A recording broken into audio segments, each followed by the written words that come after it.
what is the next path? What's the best next path for me to go? And I think one of the benefits, I always tell people action reveals, because it really does. It's like if you're thinking about doing something, quitting your job, for instance, which is something I've done,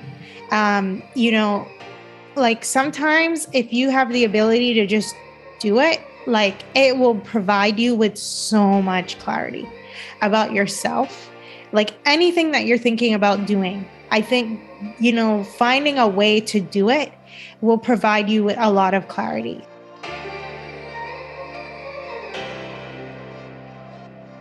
Welcome to the Share the Wealth Show, where minority professionals can learn to escape the racial wealth gap and catapult themselves into abundance. Your host, Nicole Pendergrass, grew her net worth from being negative to multiple six figures.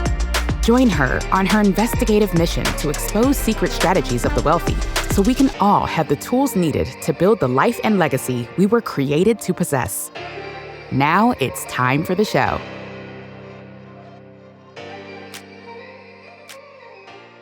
Hey, today we actually get to speak with Lisa Hylton, not Hylton, Hylton, but you need to know her name anyway, right?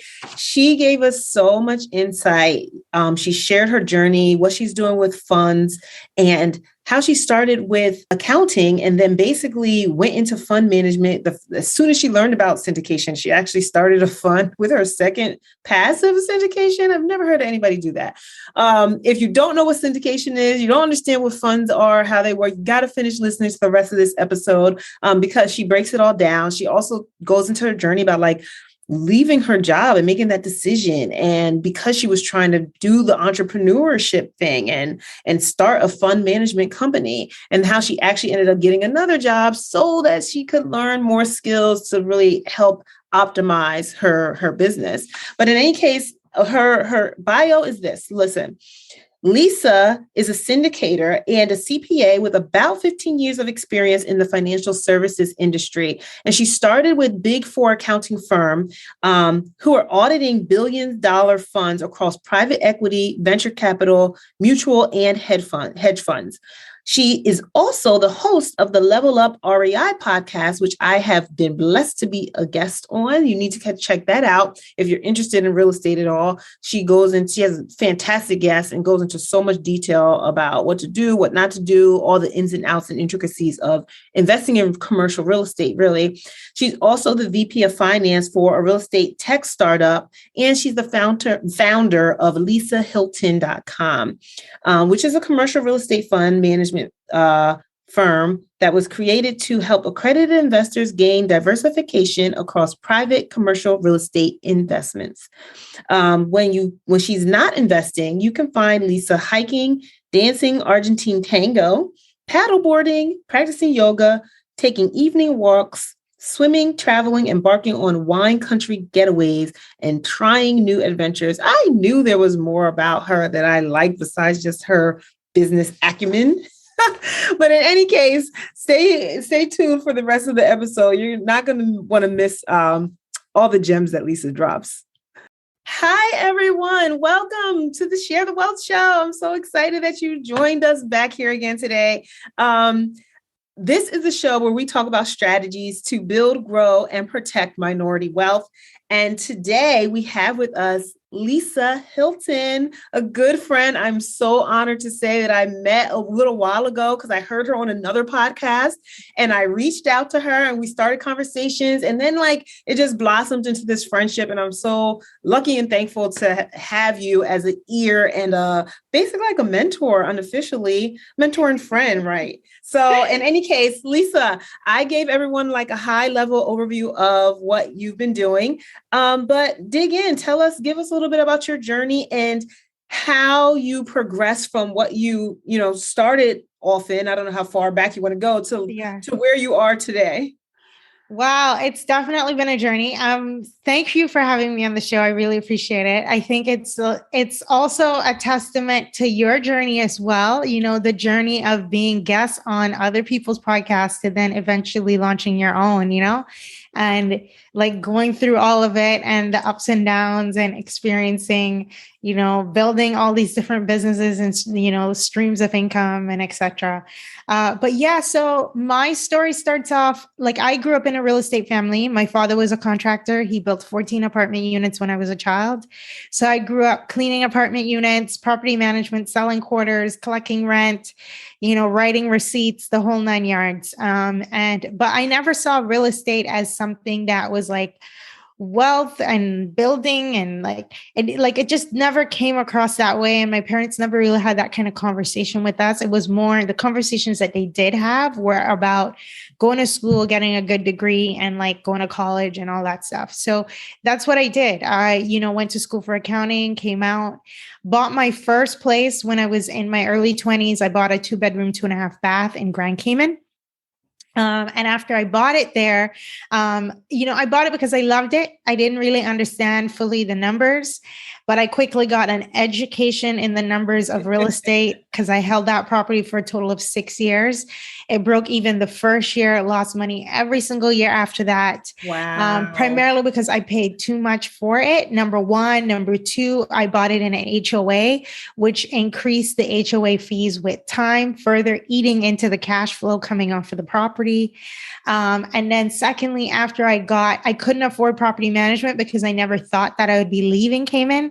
And lo and behold, a year after I bought it, I ended up leaving and I've been outside of Cayman for, I don't know, almost 12 years at this point, probably more than that, but close to 12 years, I've no longer lived in Cayman.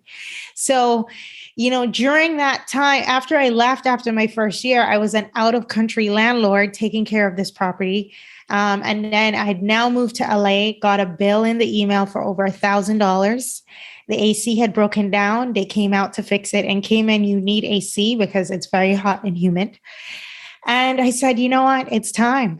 It's time. It's been 6 years. I've held this property. It's time for it to go. Sold the property, came out and was like, I am done with real estate. And I always say that life has a sense of humor because I ended up taking a job working as a controller on private equity real estate funds about a year after I said that. And after I took that job 6 months in, I said, wow, people are making money investing in real estate. You just need to know what you're doing. And that's when I embarked on my journey of investing and finding ways to invest. And at first, living in California, I wanted to buy like a duplex, quickly realized that duplexes here were like $700,000 to over $1 million with deferred maintenance, over 20 years of deferred maintenance. And I said, wow, like that's just out of reach. So I went from that to then turnkey rentals out of state. And then just couldn't pull the trigger, I think primarily due to my earlier experiences. So by time I haphazardly met a syndicator at a personal development program, and we just ended up being in the same circles continuously, I got introduced to syndications. I was like, wow, I'm ready. Let's go. Wow. And it reminded me so much of what I did for work that I was like, wow, you know what? This is so cool. So I'll pause there. Oh, I just was going to ask you to tell people what syndication is. Syndications are group investments where you have the lead, which is generally the general partner team. They will put together the deal, raise the capital, as well as manage the property throughout the whole entire period. And then you'll typically have passive investors who will contribute capital in exchange for getting a portion of the returns during the whole period in terms of the rental income. And then when the property sells, they also get a portion of the proceeds of the sale. Okay, perfect. So it's a way for people, regular people, to invest in larger deals by coming together. So that's right. All about that. Okay. Wow, Cayman. So why it took you 6 years before you got that $1,000 bill and then decided you were done with real estate, right? Right. That's the time I was getting done along the way, you know? Yeah. So I was like thinking, why didn't you, if it was losing money every year, why didn't you sell way before that? Yes, I had to wait because in Cayman, I actually had purchased the property with a first-time home buyer discount kind of thing. Yeah. And if I had sold it earlier, I would have had to repay that. And I think the second part of it is that, some people feel that like if they just hold it long enough, they can outrun maybe the bad decision. And I think that, I just got to the point where I was like, okay, once I got that bill, that was like the breaking point. Yeah. Okay. So then you met the syndicator. You learned about what syndication was. It was similar to kind of what you saw at your job and people making money. So then what was the next step? Did you start syndicating or did you invest in syndication as a passive investor? So my next step was I made 2 passive investments. The first one was in June of 2019. It was a 600 unit apartment building in Atlanta. And then the second one was another 250 also in Atlanta. And that second one, I had the opportunity to create my first special purpose vehicle entity / fund that was created to invest specifically in that second property. So I had liked the deal. I decided to invest. And then there was also an opportunity to create an entity to bring capital through to that deal. So you were a passive investor and fund almost for the correct at the same time. That's right. Yes.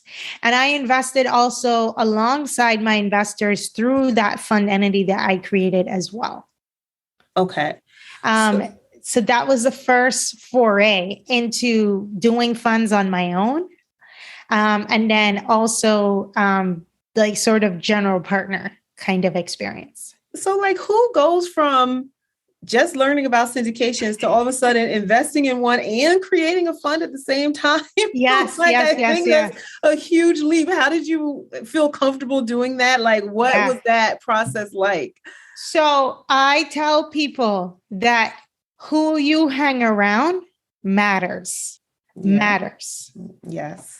This opportunity came because I was around people who were thinking bigger than me and saw opportunities that I did not see, because I remembered distinctively when they came to me and said, hey, you know what? This is an opportunity. Like, this is what I'm thinking about presenting to your group. At first, I was like, I don't know if I want to do that. Who's going to want to invest in that? Like who, on it, like that was my thought. I can remember to this very day. I remember what I was saying and where I was. And then, and then it sat with me and I thought about it more and I said, I could see how this could be an opportunity. And we did it. Okay. Wow. Okay. That is still kind of crazy to me. I'm like, I can't even imagine creating a fund. So Lisa says special purpose vehicle, but it's just like an entity. It's a fancy name for an entity that allows you to create like people to invest in the fund. So, okay, now what's the difference if they're investing in the syndication or they could invest in the fund along with inside of the syndication? So why would somebody need to do that? Why don't they just invest in the syndication? What's the difference between investing in a fund and a syndication for the passive investor? Yes. So couple things. Typically so in this particular scenario with that syndication, it was a 506B offering. So the operator needed to have relationship with all of their investors that are coming in. And then similarly, so they had relationship with us. And then through them having relationship with us, we're then able to create our own 506B entity, which then we were able to raise capital from investors to then go into the deal. So that's the first thing is like, you're able to provide opportunities to investors to go into a deal that they essentially would not have had opportunity to go into, especially in a 506B realm. And then skipping a little bit to today, when I have a accredited investor fund now, and my play is 2 things. One is diversification and lower minimums. So where this came from was I was on my own journey of investing passively into all these different deals. I've invested into 6 deals to date now, 2 of which have gone full cycle. And as I invest more and more, and as I have a podcast myself and I'm active in the space and go to conferences and all that stuff, like you're constantly getting deals. Like deal flow is super strong. There's no doubt about it. Like if you need to invest in a deal, you check the inbox and there's tons of deals up in there to invest in, right?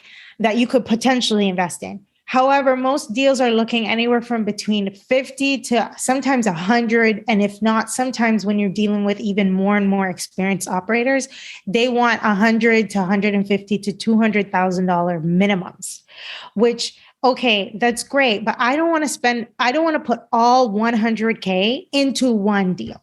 I'm sorry. Like, I just don't want to. Like, that's just not my situation right now. So I said, you know what, would it be possible if I could get exposure to really good operators, really good assets, strong markets, but not have to be coming in at 100K? Maybe you come in at 20, 25. And I thought, okay, well, maybe that's a pain point for me. Back to the pain points. That could be a pain point for other people. And maybe the solution is creating a fund that enables people to choose what deals they want to invest in the fund. And they only send money when they see a deal that they like and they want to invest in. And that's one of the benefits of that's one of the differences between just doing straight syndication is most of them, yeah, you could find some that have lower minimums, sure. But the point with the fund is being able to provide people with diversification and access to really good operators and really good markets and assets. Yeah, because that's one of the things too, is just like you're in a syndication, you're investing in that one building that's being raised to purchase. And sometimes that's good because then you, like you said, you get clarity, you get more transparency, you know exactly what is being purchased, all the numbers for that deal, where there are a lot of funds out there where you invest in the fund and you know the type of general asset that they will look to buy, that the operators will look to buy, but you can't say yes or no to any one asset. Like you put your money in the fund and they put that money to work in buying multiple different kinds of buildings and you don't get to choose. So that's called a blind fund. And I like the transparency of the fund that you're talking about, where people can actually put their money in a fund, send their money in, but they can delegate it to which buildings are the best to fit their investing criteria or whatever. Exactly. 100%. Okay, perfect.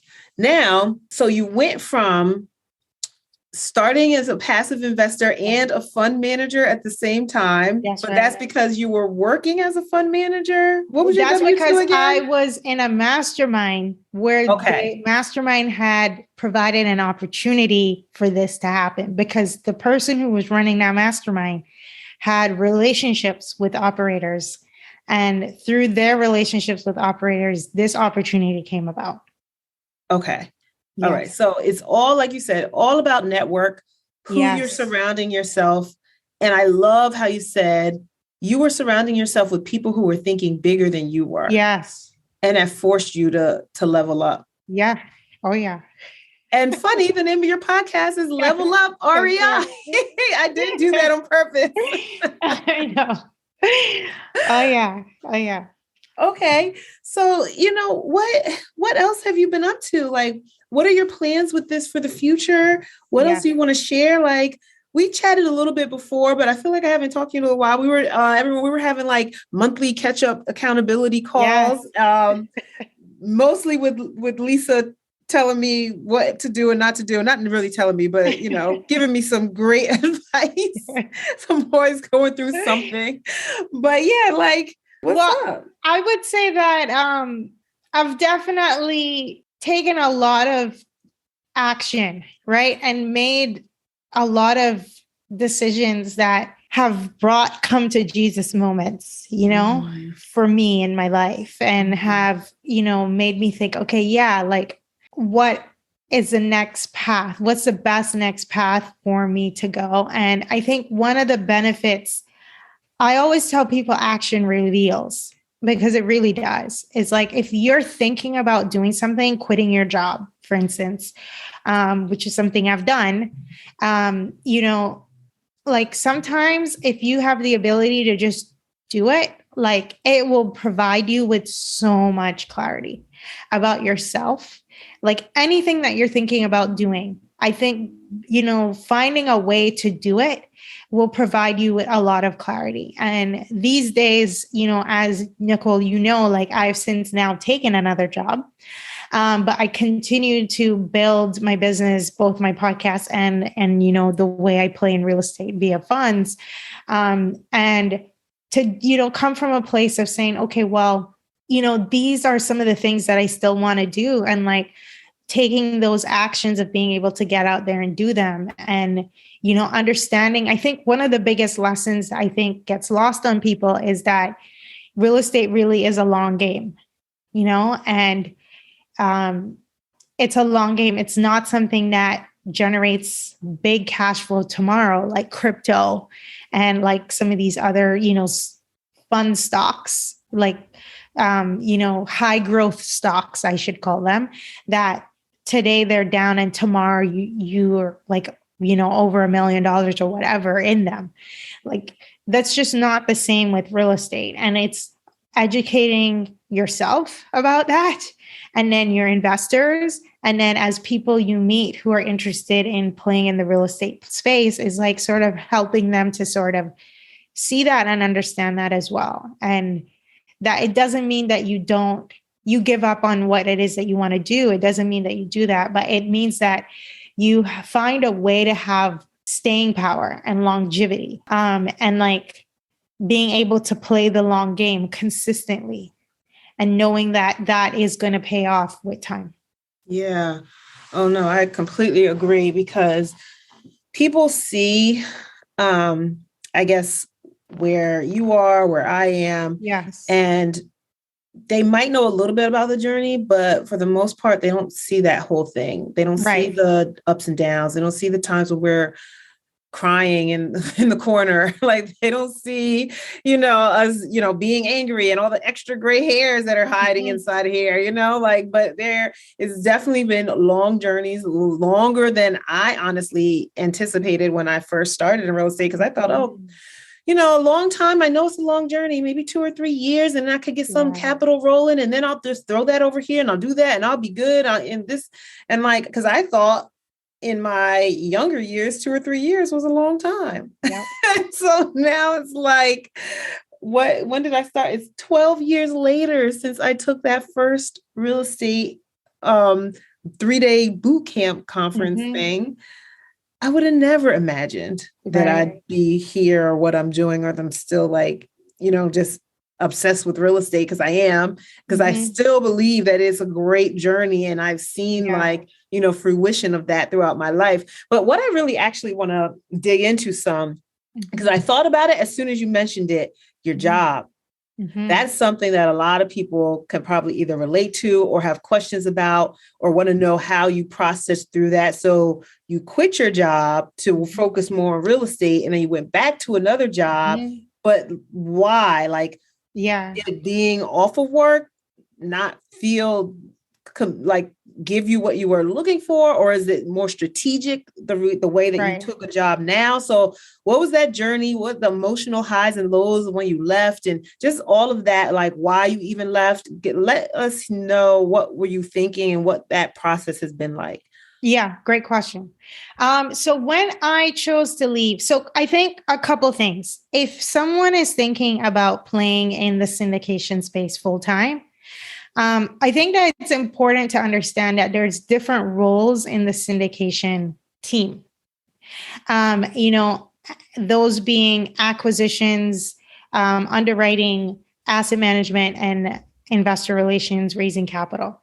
And each of those roles play within, the syndication space differently and are compensated differently as well. And depending on how you're planning on pursuing it, like there's that as well.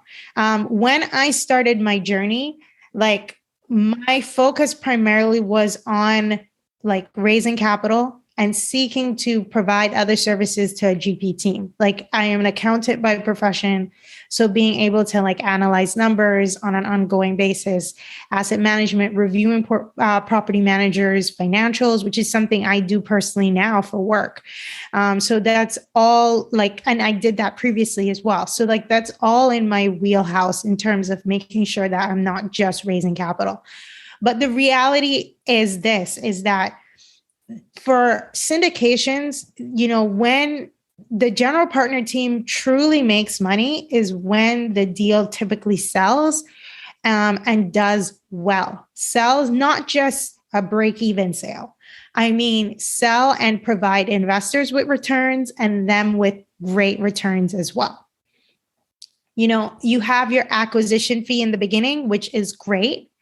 But along the way, that acquisition fee is helping you to keep lights on along the way. And your asset management fee is helping you to continue to sustain yourself along the way as well. So you're not getting rich off of these, fees here. It's really when the asset sells and you realize for your investors, you also then realize for yourself. And I think that is really important because like that, just knowing that, then think about when I decided to leave. I did not have like a portfolio of properties myself. Personally, yes, my family has properties, but like they're not mine. Like they're not mine alone, like they're with my family, right? So like essentially, when you're thinking about just focusing on syndication alone, you then it puts a lot of pressure on the business to perform. And on top of that, what I also noticed in the space is that many syndicators and people in real estate in general have multiple streams. Not everyone. Some people have I would say they have multiple streams when it comes to syndication, unless they've been in the game for a very long time. And then, they just have lots of properties. So now it's like, a snowball effect, right? Mm-hmm. But like, otherwise, people might have their own individual portfolios of 4plexes, single family homes, 10plexes, 20plexes, whatever, that they either own personally or they joint venture with other people or whatever the case, right? Yeah. So they'll have some of those, and then they're also syndicating as well. Or they might have businesses, everything from masterminds to coaching programs or completely separate businesses that are not even in the real estate space. So it doesn't mean that syndication is not a really good business. It is. It's just a business that, in my opinion, takes time to build. If you don't automatically come in with a community of people around you who are able to write $500,000 checks or $1 million checks for your deals. And that was just not my reality. My reality was not that I was around people who would be able to write $500,000 and $1 million checks. That was just not my situation. Mm-hmm. So I, as an entrepreneur, had to think about, okay, given my landscape, what can I do?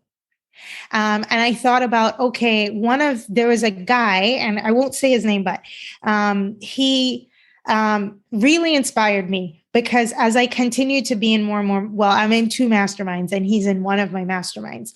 And he works full-time as a tech professional and he primarily works for equity. And when I started working for the startup that I work for now, I noticed that a lot of the founders, they themselves work for equity as well.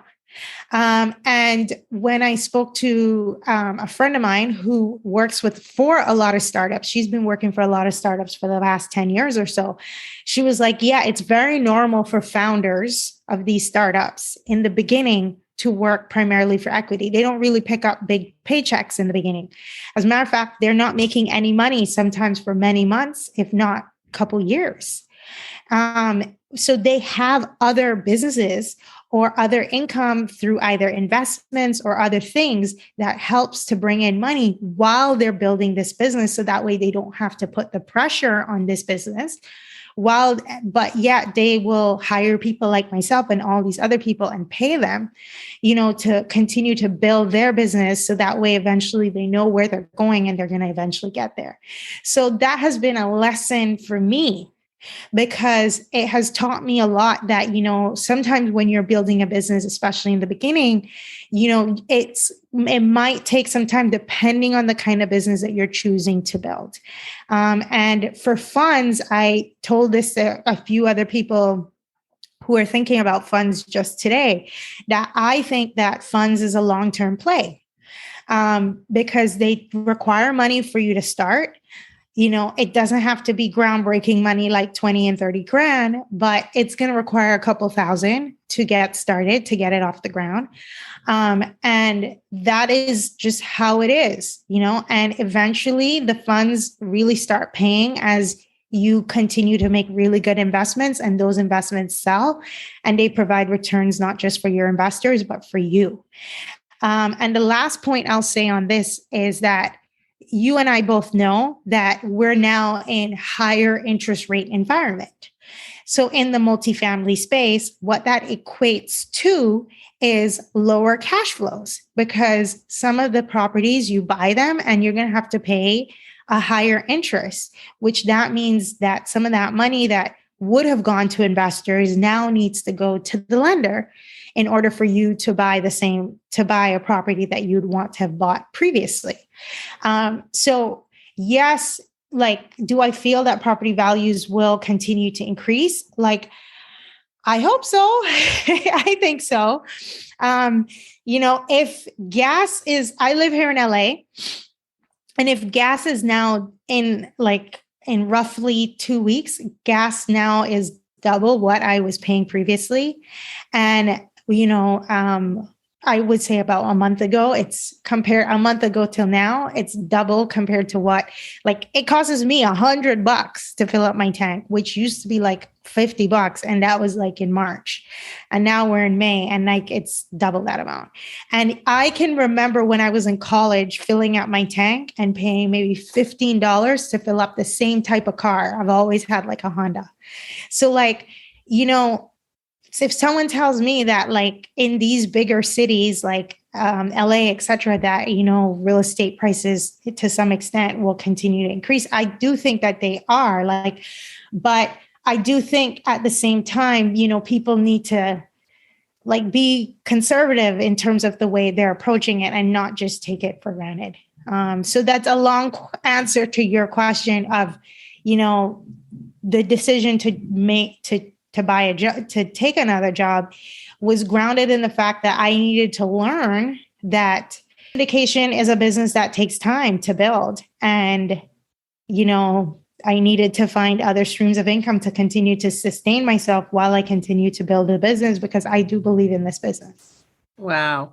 That's great. And it's actually, if people didn't catch the gems in that, you weren't really listening. So she's basically saying, yes, you can have a plan. If you want to start your own business, if you want to be an entrepreneur, whether it's doing funds or whatever business you want to start, to create more capital so that you can invest, or you can help other people invest like Lisa's doing, then make sure you have the plan, and make sure you know that it's a longer term play to really get it up and running and make it sustainable, where that business can actually pay for your expenses and for your lifestyle. So if you need to hold on to that job a little bit longer, then do that so that you have the funds to still live and, feed into your business, right? Or also take a job that has more meaning into what you want to learn and the skill set that you want to learn, and be strategic about that. So maybe switch a job that is going to teach you the skills that you need to be able to do the business that you want to do. And then what you do with that business income is either taking it and investing it and growing it, feeding it back into the business, right, and then learning how to do the whole building wealth for your family by being strategic about how you use your W-2 and how you start on the entrepreneurial journey. 100%. Right? Wait, don't go yet. Have you been looking for a way to get started in real estate investing, but you just don't know how? You need the Launchpad. It's brought to you by my company, Norvest Holdings. And the Launchpad is a free guide with a ton of resources I've compiled to help you invest into your first real estate syndication.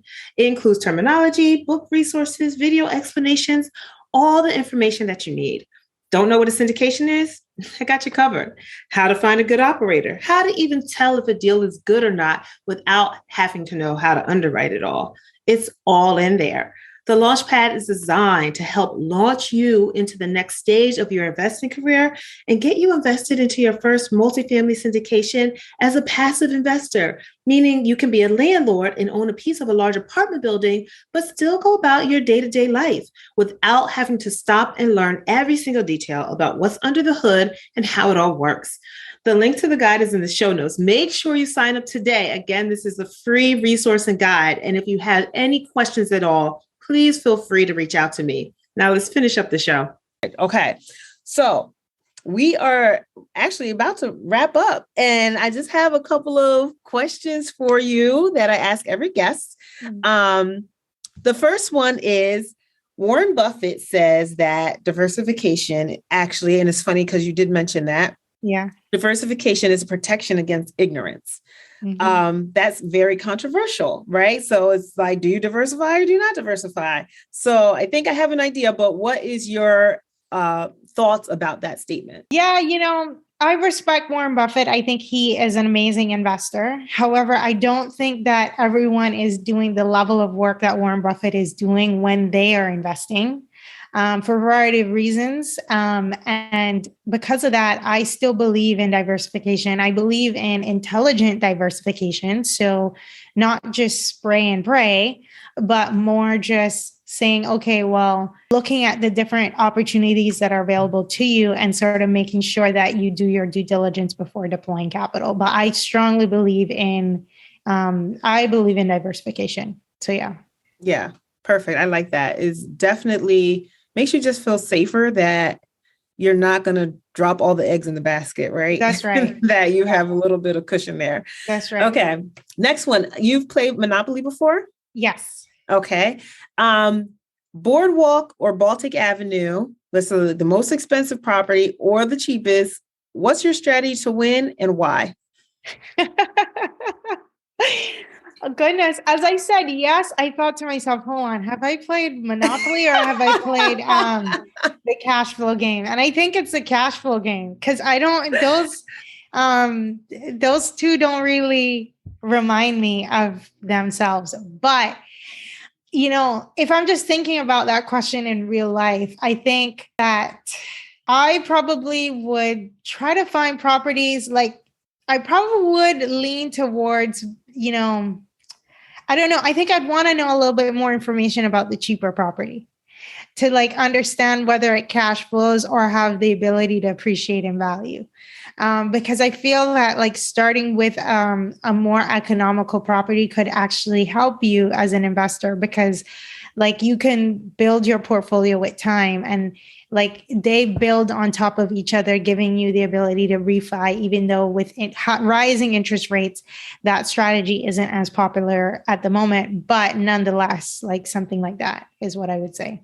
Yeah, actually, I do like that because every property is going to cash flow and appreciate, right? So a lot of times just putting a blanket statement out there, a lot of cash flowing or cheaper properties are the ones that cash flow because rent in those areas still tends to be high, right? And then the more expensive properties like a boardwalk are going to more likely be in the areas that appreciate over time more. Right. So you won't get that cash flow, but you'll get the equity buildup. And it's kind of like, which game are you playing? You just have to figure out what where you're starting with, what resources you're starting with, and where you're actually trying to go and what that journey looks like. So that's what this is all about, just helping people figure that out, right?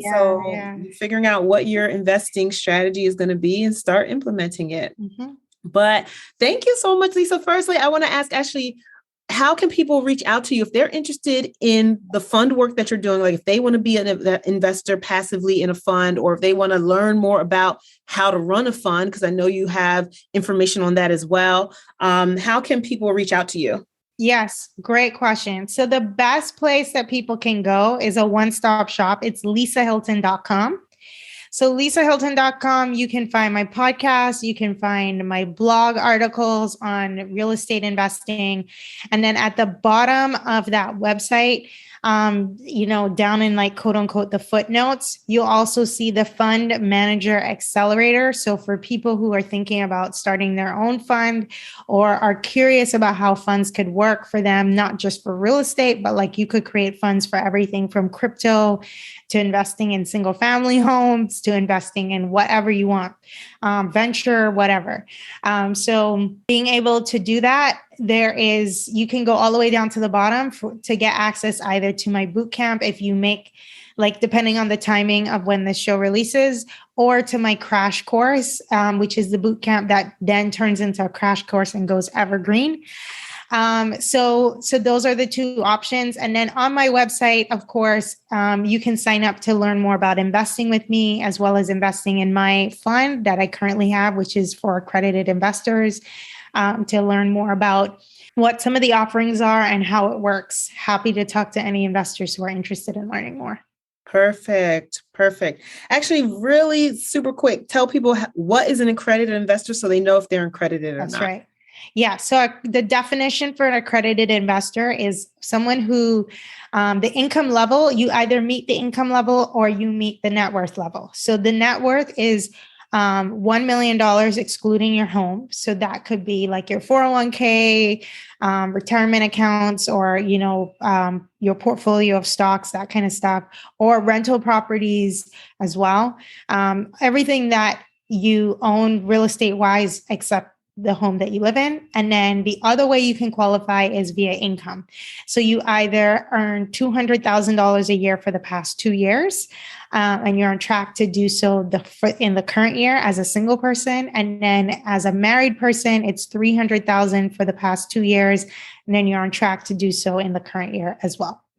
Perfect. So awesome. You either make $200,000, $300,000 if you're married, or you have $1 million net worth, not including your primary residence. That's correct. If you meet those criteria and you're interested in investing, reach out to Lisa. If you do not meet that criteria and you're interested in starting a fund that you can help people invest, they don't have to be accredited to invest depending on what type of fund you want to start. There's all that type of information. If you're interested at all in how that works, what that looks like, go to her website as well. The links will be in the show note.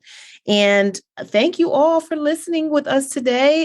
Listening to us banter and chat. And thank you, Lisa, for coming on. I really appreciate it. You gave a lot of gems and information to people today. And I hope people reach out to you. Like, get started. Let's start implementing this information. Get in this fund. Start investing. Yeah. Let's build our wealth. Awesome. All right. I'll see you next time. Thank you, Nicole. Thank you. Did you love this episode of Share the Wealth Show? Be sure to connect with Nicole by following her on LinkedIn, Instagram, or Facebook. If you picked up any of the gems that were dropped by today's guest, make sure you not only put them in your bag, but if you know of someone who would benefit from this information, don't keep it to yourself. Share the wealth and make sure to leave us a rating and review. We'll see you for next week's episode. Subscribe so you'll be notified.